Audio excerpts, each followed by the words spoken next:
तो आज का टॉपिक जो है वो क्वाड्रेटिक इक्वेशंस की वर्ड प्रॉब्लम्स है। हम वर्ड प्रॉब्लम्स को सॉल्व करने की कोशिश करेंगे, जिसके लिए हमने थोड़ी थोड़ी चीज़ों को मैंने इसमें इंपॉर्टेंट क्वेश्चन बोर्ड पे पहले से ही लिख दिए हैं।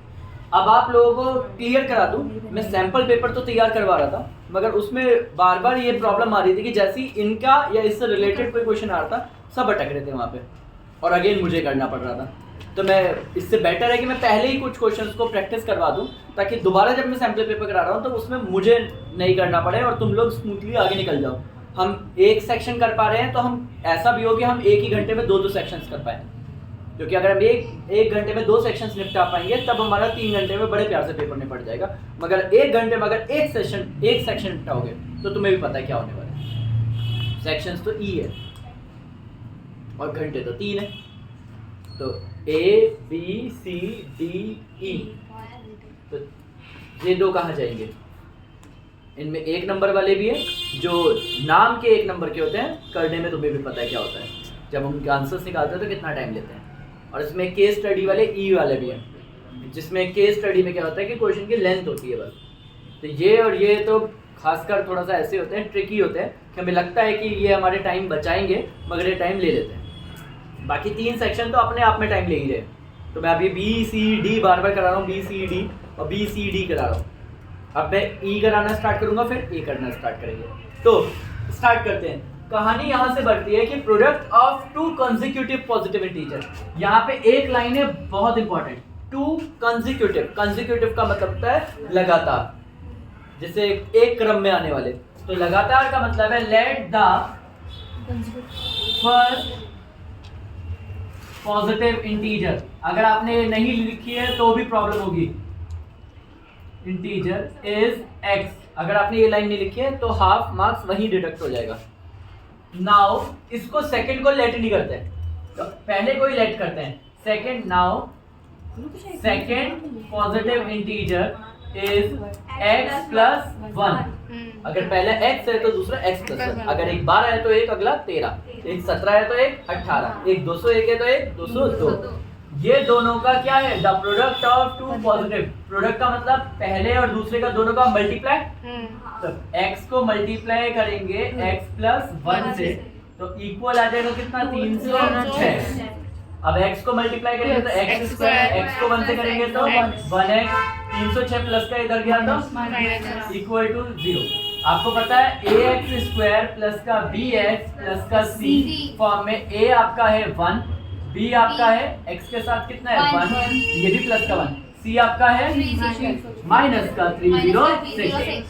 आप सबसे पहले क्या निकालोगे? इसमें d निकालोगे और d निकालने के बाद b स्क्वायर माइनस 4ac, और फिर आप d निकालने के बाद x निकालोगे जो minus b plus minus under root D upon में 2a। एक बार प्लस के साथ और एक बार माइनस के साथ। मैं ये नहीं सिखा रहा हूँ क्योंकि मुझे पता है कि मैं यही सिखाता हुआ हूँ। तो मेरी कहानी है कि मैं तुम्हें इक्वेशन तक पहुँचाऊंगा। इक्वेशन से आगे क्या करोगे वो आपके ऊपर है। डन? पहला हो गया।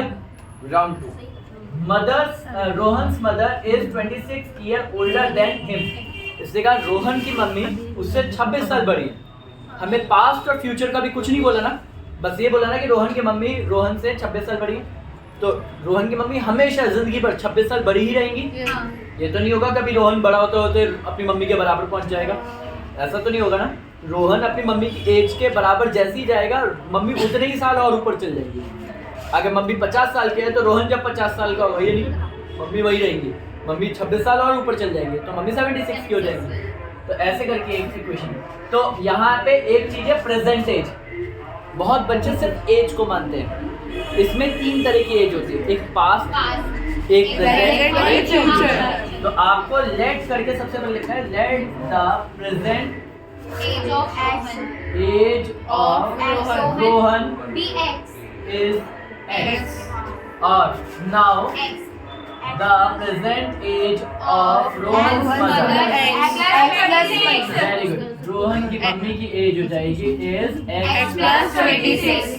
अब हमारे पास दोनों इक्वेशन आ गई, यहाँ से हमें हाफ मार्क्स मिल जाएगा और अब यहाँ से कहानी स्टार्ट होगी। ठीक है, जैसे ही हम आगे स्टार्ट करेंगे the product of their edges, वो भी 3 ईयर फ्रॉम नाउ। इसका मतलब है 3 साल बाद। 3 साल बाद का मतलब दोनों 3 साल बड़े हो जाएंगे। हाँ। रोहन भी 3 साल बड़ा होगा और उसकी मम्मी भी 3 साल बड़ा।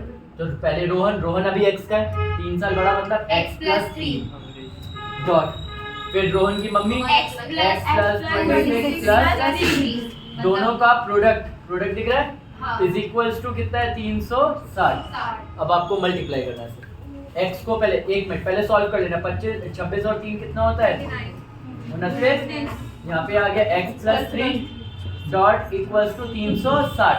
अब हम x को x से मल्टीप्लाई करेंगे तो x का स्क्वायर, x को 9 से करेंगे तो x को 3 से करेंगे प्लस का 3 प्लस है 87 29 को 3 से करेंगे तो 87 इज इक्वल्स टू 360 प्लस का इधर गया तो माइनस का 29 और 3 हो गया 32 माइनस का कितना आ जाएगा 360 में से 87 गया तो हमारा बचा 3 और यहाँ पे 16 में से वो क्या होता है 16 क्यों जाएंगे यहाँ पे 10 से 15 में से 8 जाएंगे तो 7 15 में से 8 गए ना तो 17 और ये डन।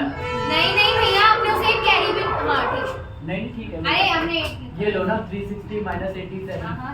कैरी किया तो 10 में से गए तो 3 15 में से 8 गए तो कितना बचा हमारा 7 तो यहाँ पे 1 बचा 2 बचे ठीक है 270 डन।